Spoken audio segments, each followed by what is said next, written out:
বন্ধুরা যেটার জন্য অপেক্ষা করছিলে অবশেষে সেটা এসে গেছে।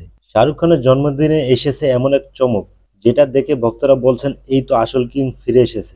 আজ আমি কথা বলবো শাহরুখ খানের আপকামিং মুভি কিং এর টাইটেল রিভিল ভিডিও নিয়ে। হ্যাঁ, ঠিকই শুনছেন, কিং খানের জন্মদিনে প্রকাশ পেয়েছে এই মুভির প্রথম ঝলক, যা ইতিমধ্যে নেট দুনিয়া কাঁপিয়ে দিয়েছে। মুভির নাম কিং হবে এটা অনেকের জানা ছিল, কিন্তু শাহরুখ খানের চরিত্র কেমন হবে সেটা ছিল রহস্যে রাখা। টাইটেল রিভিল ভিডিও দেখেই বোঝা যাচ্ছে এইবার তিনি হয়তো এক গ্যাংস্টার কিং হিসেবে ফিরবেন পর্দায়।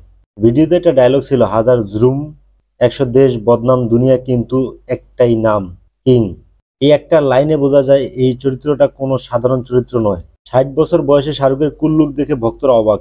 একদিকে ব্রুটাল অ্যাকশন সিন, অন্যদিকে ব্লু ইয়েলো জ্যাকেটে ড্যাশিং স্লো মোশনে হেঁটে যাওয়া। আর কোন জায়গা থেকে বের হইতেছে জানেন? এসআরকে বেরিয়ে আসতেছে সেন্ট্রাল জেল থেকে। মানে গল্পের শুরুই হতে যাচ্ছে ধামাকাদার কিছু দিয়ে। ভিডিওর ব্যাকগ্রাউন্ডে যে শহরগুলো দেখা গেছে সেগুলো ইন্ডিয়ার মনে হয় নাই। তার মানে স্টোরি হয়তো গ্লোবাল লেভেলে সেট করা হয়েছে।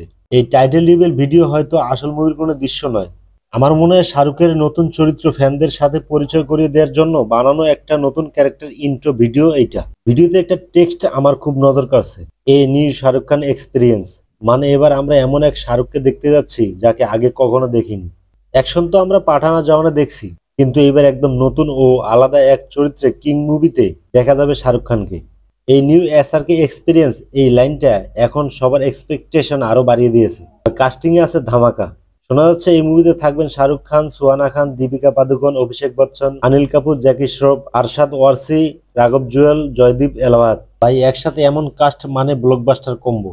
মিউজিক দিচ্ছেন অনিরুদ্ধ, যিনি প্রতিটা প্রজেক্টে মিউজিক অন্য লেভেল নিয়ে যান। যদিও ভিডিওতে কোনো নির্দিষ্ট রিলিজ ডেট জানানো হয়নি, তবে 2026 এই লেখাটা দেখা গেছে।